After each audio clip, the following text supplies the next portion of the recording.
Very warm good morning to everyone present here. It's day 2 of the Odisha Literary Fest and the second session of the day. Today, we weave a tapestry of thought with 3 fierce voices their stories brought. Neha Dixit from Saida X's tale. She carved the real and is the scribe of truth's sharp sting. Ipsita Chakravarty, whose words resist with tales from a silenced land with the book The Pan. And lastly, Divya Kandukuri, who's a rebel's spirit, both fierce and bold. A very warm welcome to our women of Shakti here. Today we discuss the power of self-expression. These women who are seated right in front of me have proved their indomitable spirit with deep yearning for a social change through their mediums, be it writing or activism. So, Ipshita, let me begin with you. My question to you is, what role do you think journalists play in lending voice to the voiceless, and how do you ensure that you are amplifying their stories without misinterpreting them? I mean, in your book, The Pan, you have recorded these tales of the Kashmiri civilians. So how do you think that you are not misappropriating them? Could you tell us something about the process? We keep talking about the voiceless, but I'm not sure. People are voiceless really. I think we in the news producing capitals just choose not to hear them. Either we choose not to hear them or we can't. And so I think, as journalists, it is very important to record these voices that are not easily heard. But also one has to be very particular about, I'm a listener. When I go to report in these places, I'm a listener. I'm not giving them my voice. I'm just creating a space for their stories through my writing. When I was working for Scroll, I reported a lot on from the states of Northeast India, Assam, Nagaland, Manipur, and also Jammu and Kashmir. And these are all places with their own complex history and politics, and I won't get into that here. But I think, in the national media, which is largely centered in Delhi, we tend to think of these places as border regions, as places on the margins. But people in these places don't think of themselves as the border. All right. They are the center, and it's a completely different world view. And it seems blindingly obvious, but I think that's something that I've truly, fully realized when I started reporting in these regions. Thank you. That was quite beautiful when you said that these people aren't really voices. They have their own original voices. It's just, it takes someone or a fire or, a push perhaps for them to amplify it. And I think that you are doing a wonderful job. Neha, what about you? How do you do it? How do you involve yourself in the process of giving them a voice, if I'm using the correct word, giving them or lending them? What do you think about it? Thank you for that, and I'm very happy to be here on this panel with everyone. I think I agree with Ipshita because, like she said, the voices, everyone has a voice. Like every living thing, living being has a voice, except that we, for particular reasons, agendas, or ignorance, or our dismissive attitude, or the power that we have to dismiss some voices and listen to the rest. I think it all depends on that. And which is why in the times that we live in, when there are all these intersections of caste, class, gender, geographies, ethnicities, races, where because of certain communities having more power over the others, certain regions are marginalized, certain people are marginalized. And with our reporting also, everyone here is, it's the New Indian Express has organized this. So many reporters are sitting here, we've learned from, we've followed their work. And journalism is essentially to be able to, like Ipshita said, to be able to listen and to be able to put them out, not really be the voice, but show a diversity of voices. And which is why, a lot of insistence initially for a lot of us who were reporters was that the best reporting is ground reporting, because there you're not bringing any, this versus that sort of opinion, but actually a diversity of voice. There's not one side to a story, there can be 5 sides to a story. And that is what our training is as journalists, and that's what we are doing, and that's what we're supposed to do. Beautiful. Okay, Ipsita, as I think you teach writing, right? So, as a journalist and a writer and also a teacher, what differences did you find between the process of writing a book based on people's narratives and writing news reports? I mean, this is for the students who would want to know that what does it entail to become a writer and a journalist? Is there a lot of difference? I think when you are, writing as a journalist, you have to follow, as Neha pointed out, you have to get different voices and also follow certain, journalistic rigor, right? Like there's fact checking, there's getting all sides of the story. There is a certain kind of journalistic distance from your subject. You have to do that if you're going to be a credible journalist or a reporter. So this book, it is not written in a fully journalistic register, because I wasn't just recording events, but also how events were experienced and how they were narrated later. I was also recording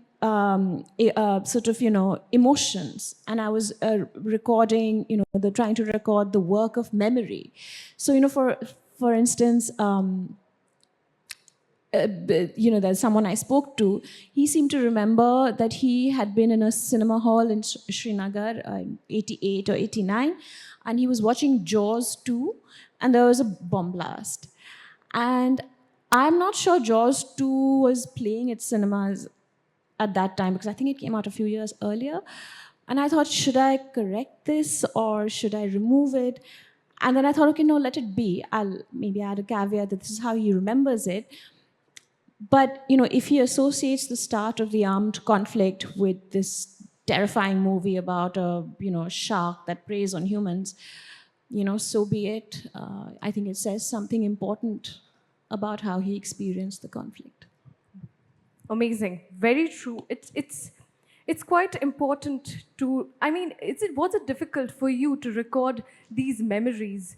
As in, this is kind of what they are making out of their memories, even their oral folk storytelling, their songs, the way they have, shared their stories with you. So, have you ever questioned the authenticity of it? You mean the authenticity of me writing about it? No. What they have said about it. Oh. No, I don't think so. I think you know that this is the work of memory, that this, not all of this can be fact-checked in that way, but I think there is a certain emotional truth in all the stories. Yes, absolutely. Neha, you too are an established journalist and an author. In fact, I don't know about established. We are all struggling. We journalists are struggling, yes, of course. But then established is the word I would use right now. You were given the prestigious CPJ International Press Freedom Award. So, looking back at your trajectory from exposing trafficking networks to documenting caste and communal violence, so how has your approach to chronicling these marginalized lives evolved? I mean, these are so many incidents and so many events. Can you please tell us something about it? So I'll start with what you asked, Ipsita. Basically, I really had a lot of fun writing the book, because I realized in all my reporting years, even though I have thought that, I'm just so committed to this, I really want to report it, I realized that a lot of my reporting itself was very episodic in nature. So the fact that, at a time when there were Muzaffarnagar riots in 2013 in North India, I'd written about these certain women who had faced sexual violence. And and I reported about it. But once they came back home after filing cases in the court, they had to work in the fields of the same people who had inflicted that violence. So I realized that even I was reporting around a certain episode in the lives of these women. These women are essentially farm workers. So while working on this book, it almost took 9 years, not because I was very rigorous, but also because of my indiscipline a little bit, and I could have met some deadlines, which I didn't. But at the same time, I realized that Saida, so my book is essentially about Saida, who's a worker in Delhi, and she was a weaver in Banaras, and after the demolition of the Babri Masjid, her loom was burnt down, and that's when she had to move to Delhi. And in the next 30 years, she did 50 jobs. And in those 50 jobs, she never managed to make more than 1/5 of the daily wage. And these jobs included making helmet parts, making cycle brake wires, making hardware, cleaning almonds, packaging stationery, every possible thing that you can think of. And of course, I am interested in writing about all these things which have a socio-economic sort of layer to it. But what I really enjoyed while doing the book was for the fact that, like at one point, all the workers stay in a place in uh, Purani Delhi, and it is actually an electronics market, but it was originally Begum Samru's palace, and Begum Samru was the ruler. She was one of the first Catholic rulers, and she owned this place. And how all the workers started talking about how at night they used to see Begum Samru's ghost in all these jewels and coming in a white robe and stuff. I can never write that in a news report. Or the fact that Saida's daughter Reshma, who starts working in a mall, she says that okay, the third floor is always very cold and air conditioned, but that's because there's a female jinn, a jinnari who lives there, and jinns prefer to be in a cold climate. And so Priya lives there. And that's why I go there, because if you stay in air conditioned enough, you get a fairer skin tone and all of those. Of course, you can't ever write these things in our news stories. All the editors sitting here would have struck it down. So that is the fun part. But also the other bit about oral histories and the bit about documentation or the bit about verification. The fact that I also realized that any kind of documentation about people's lives depends on the kind of social position they have. It depends on their class, it depends on their caste, it depends on their gender. So some of the lives are absolutely not documented, or what happened to them. So which means if Saida is telling me that her son was picked up by the police and detained for 2 days for questioning, there is no police diary which can verify that, right? Often, and that's why the role of oral histories is absolutely very important for people who do not come from privileged communities. And so to fact check that and to find out ways to verify whatever they faced, that comes in from the fact that one has to be very sure and be aware of the fact that certain people have the privilege, so their lives get documented and certain lives do not get documented. Absolutely. So, over the years, your investigative journalism has faced both praise and pushback. So, amidst all of this tumultuous situation, how do you stay true to your voice? I mean, of course, there are positive aspects, but there are negative aspects as well. But how do you stand to your ground and say, I'm going to continue doing this? This is what is my prowess. I'm good at it. So let me be the voice for these people. So how do you also stay true to your own voice, given all of these pushbacks amidst, adverse situations, if I may say? So I want to say that I don't have a profound answer for it, except that the fact that I mean, I wish I had any other skills. I wish I could do corporate communication. I wish I could write better things and get paid better. But I have no other skills but to do this. But I also want to say that the kind of stories all of us are doing, and we're not necessarily brave. Our training is that the stories that one has done in the last 18 years, earlier one would never think that if I'm doing a story on mining, which party is in power? Or if I'm doing a story on clinical trials or human trafficking or police encounters, none of us ever thought of being aware of which political party is in power, because this is what our job is as journalists. Journalists are anti-establishment. No, otherwise you're not a journalist, right? So this is what we have done, and this is what I know to do. I wish I had other skills and I could buy better things, but no, I don't have that. Power to us all. So, Divya, you are a writer yourself and an Ambedkarite activist. So, how have you tried to disseminate your voice using the digital medium to chronicle the marginalized lives? And if I may ask, can you tell our audience how it all began and maybe what does it mean to be an Ambedkarite? Thank you for the question. I think I'd like to begin by, talking a bit about why there is a need for looking for alternative forms of self-expression or expression in itself. Because my training was as a student in journalism. The career lasted very briefly because of the facts that I'm going to talk about. I'll just read about this report released by Oxfam India in collaboration with News Laundry.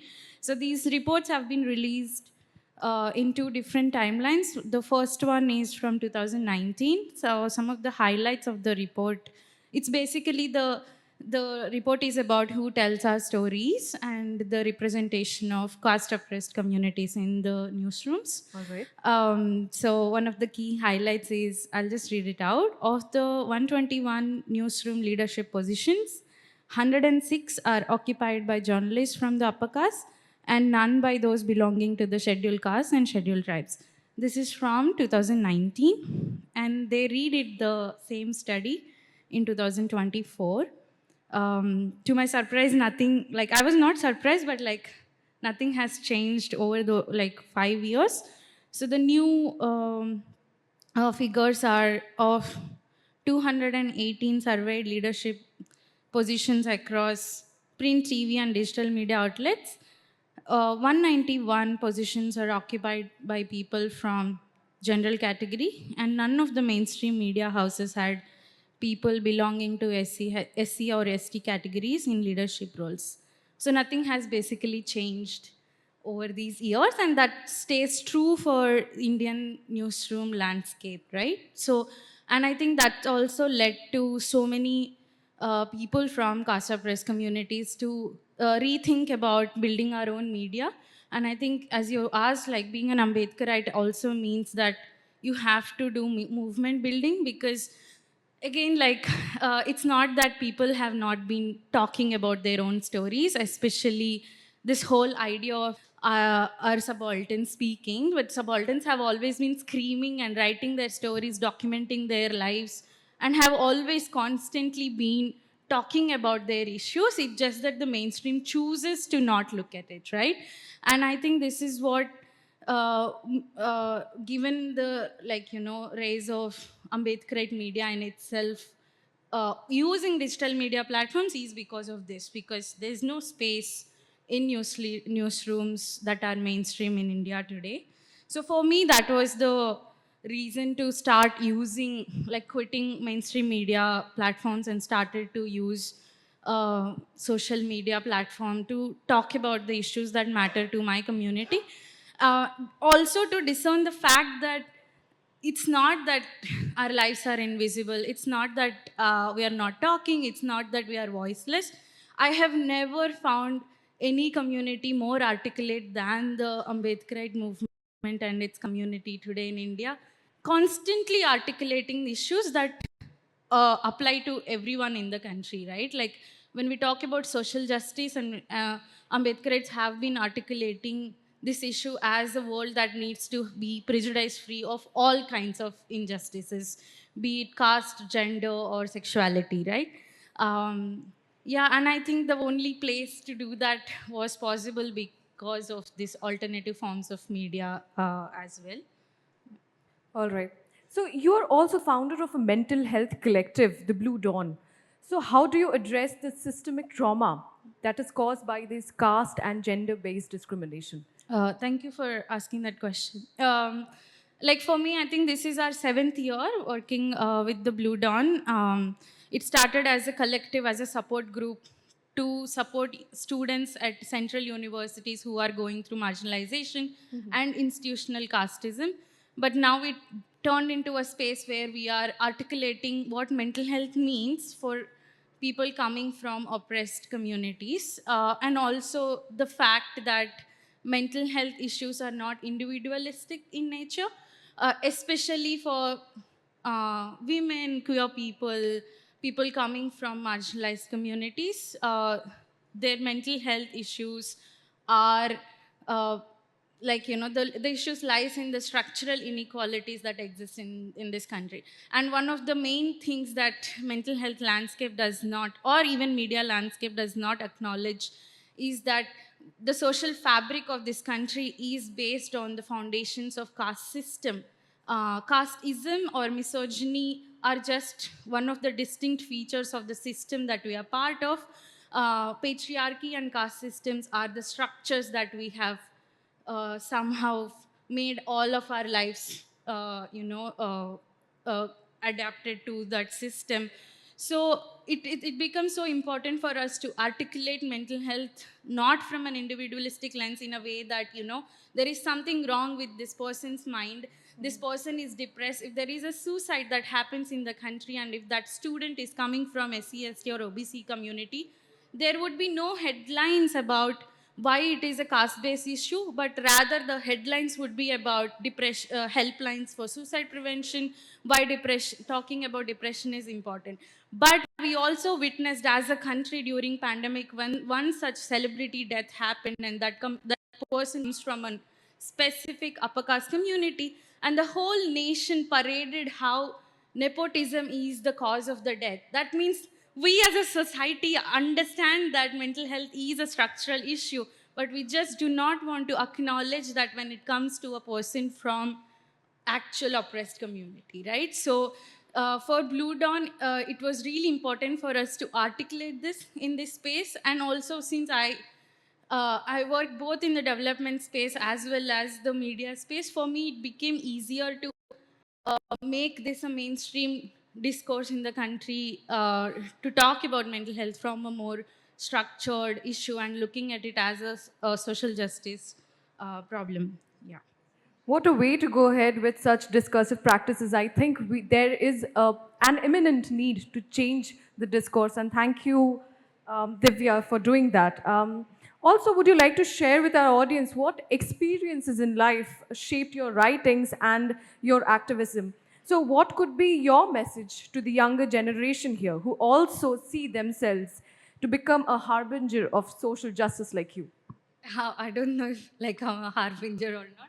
That's a big word, but one of the things that really struck me when I, like in my last 7 years of work with Blue Dawn and otherwise, is that when the Bihar caste census and when Telangana caste census came out, the majority, like it's now in data, right? Like this has been being told, but now that there is a data that proves that 85% of this population of these two states comprises of people coming from SC/ST OBC communities, makes it easy for us to articulate the need for having spaces where our stories are told by ourselves. Like I really believe that it's high time media spaces or development spaces acknowledge that this is the majority population of the country. They are not, they have been pushed to the margins, but they are never at the margins, right? Yes. How come 85% of the population is at the margins? Like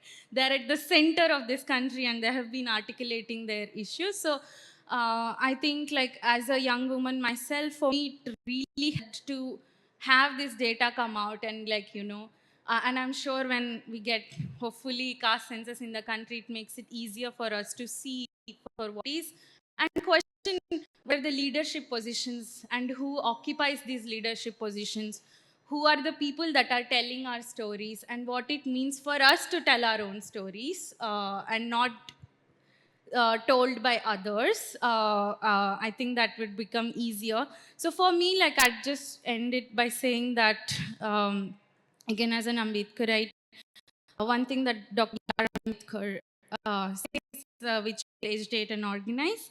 I really believe in that because it's so simple. It's 3 words, and it's really easy to actually follow it as a principle and incorporate it as a practice. And also, like as James Baldwin says, this world is held together by people who love, and the love of these people has been at the center of making social change possible. So, yeah, I think I'd like to end at the note that we need to really incorporate love as practice in our all of our work that we've been doing. Absolutely. Kindness, humility, and love. So, Ipshita, your book, The Pan, was recently released. And can you tell us something, a little bit about the title and read some excerpt from your book? Okay. Um, so Dapan means it is said. Kind of the translation, the word. It's a Kashmiri word. Now, I don't speak much Kashmiri, but every time I went to report in Kashmir, I kept catching this one word in conversations in different contexts. And I remember it was August 2019, and the sort of Article 370 decisions had just been announced. And Kashmir was under a complete lockdown and communications blackout. And this Kashmiri journalist and I, we were at the Srinagar airport, and we were trying to get to North Kashmir. Now, we weren't sure if we would make it because, we weren't sure how we'd get there. There were all these stories and rumors flying around. We weren't sure if there was a curfew. And then I heard someone start a sentence with Dapan. And I don't remember what exactly he said, but maybe that the main highway was open, or maybe there was a curfew. I don't remember. But it struck me that a lot of stories about the conflict start with the word Dapan. And so do a lot of folk tales and epic tales told in Kashmir. And so, the conflict is Dapan is kind of a word through which Kashmiris turn the conflict into another story. And there's great power in that. If I could read a bit from my book where Absolutely. I explain Please go ahead. Dapan. Yes.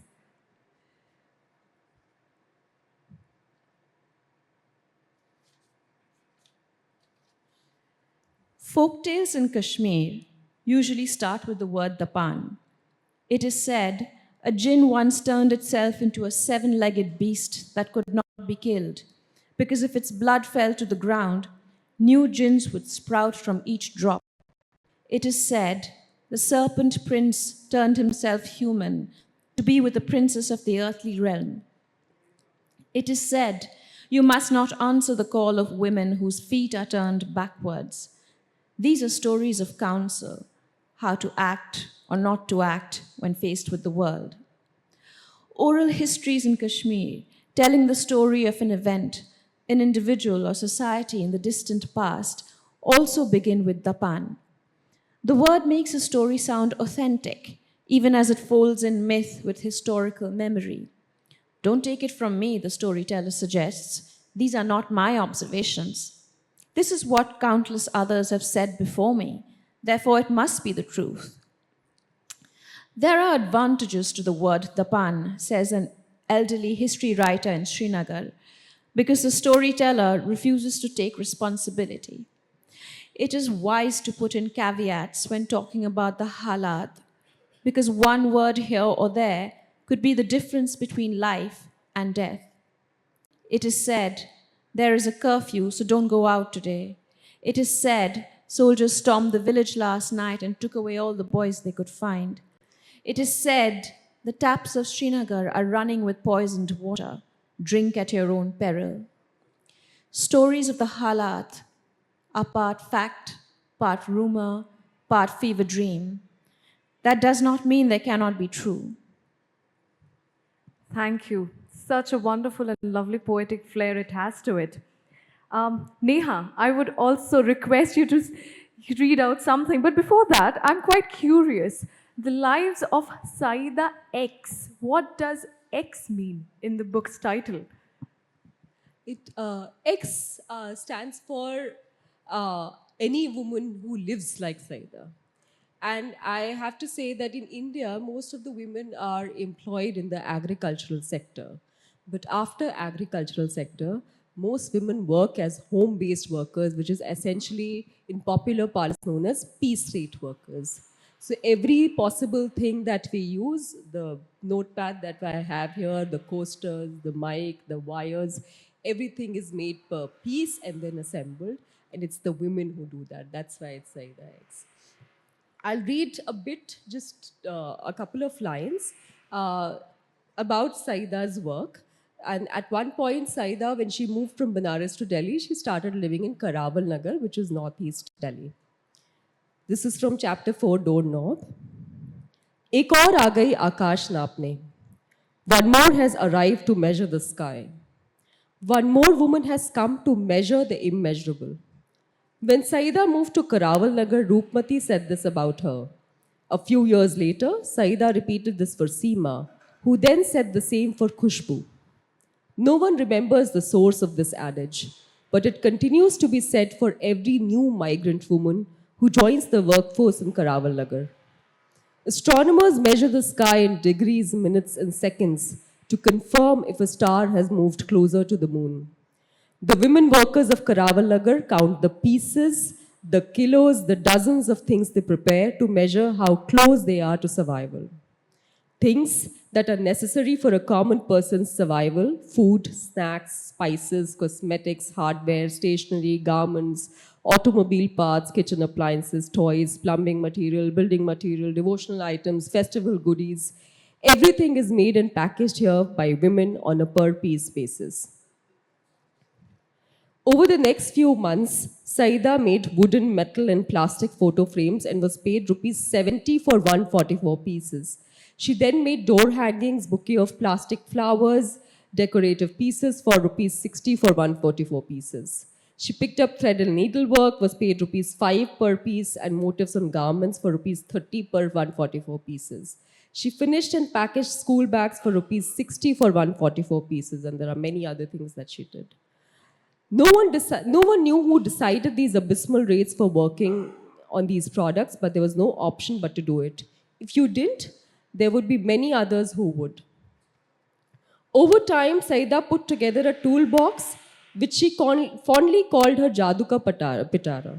Reshma, her daughter, later started referring to it as her CV, the only comprehensive testament to the variety of jobs she had done for years. It was an iron trunk as big as a coffee table, her constant companion. It contained pliers, screwdrivers, wrenches in all sizes and stuff.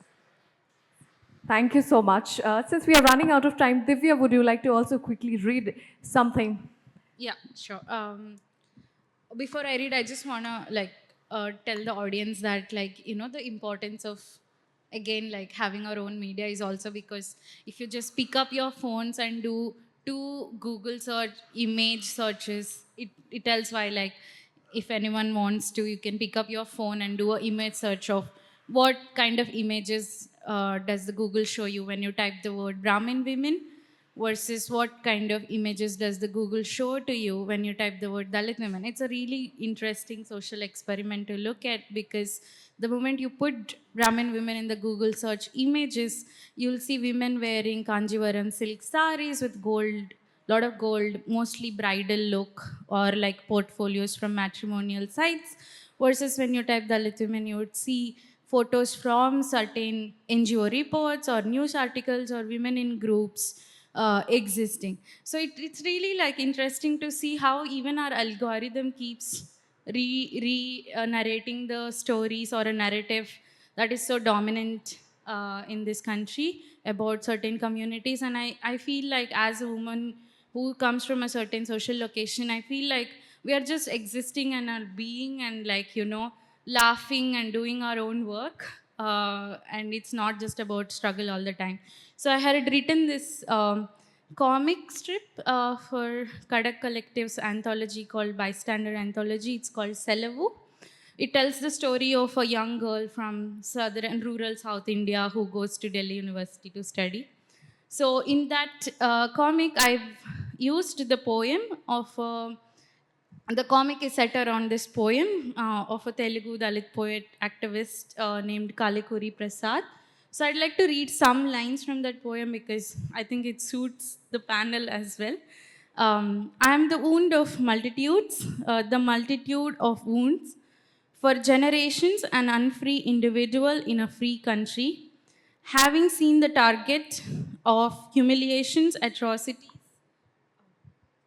having been the target of humiliations, atrocities, and torture, I'm someone raising his head for a fistful of self respect in this nation of casteist bigots, blinded by wealth. I'm someone who lives to register life as a protest. Thank you so much. With this, we come to the end of the session. A round of applause to these women who vow never to silence themselves. And this is the message of the session. Thank you so much.